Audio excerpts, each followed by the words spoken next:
Hello everyone, it's me, it's Clayton. I just finished watching episode 4 of Peacemaker. And after the mission at the Senator's house went completely tits up, it seems that every single character is going through a bit of an internal conflict, while we also deal with Peacemaker's father being in prison and finding out just how much of a bad influence he was on his son's life. But let's get to the story, shall we?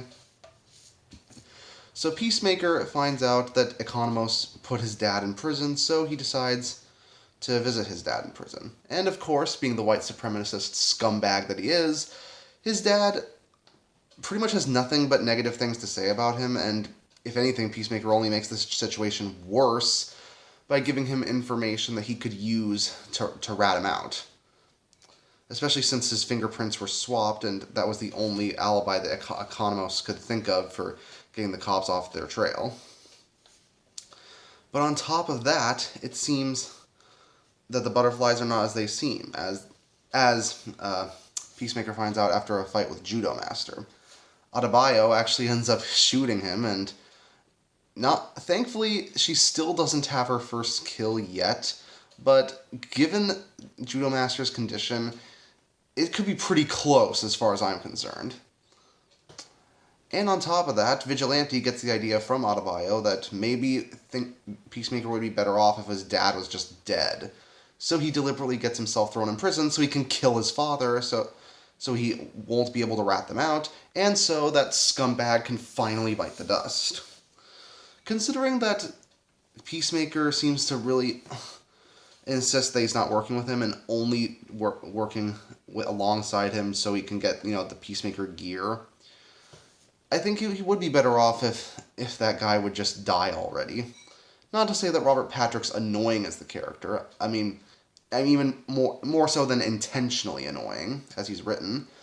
But he's just clearly a bad influence on Peacemaker's life, and I wouldn't be surprised if the end of the season had him die. But on top of that, we get a little bit more of an exploration on the butterfly mystery, especially considering someone unexpected ends up being part of the alien ranks. And despite how many F-bombs are thrown in these episodes, I do appreciate how cleverly the jokes are written, such as a vigilante having an analogy that involves a duck wearing a human costume that's honestly kind of out there, even for James Gunn-related jokes. And the fight that Peacemaker has with Judo Master kind of reminded me of John Cena's WWE days, complete with a power bomb on top of a car.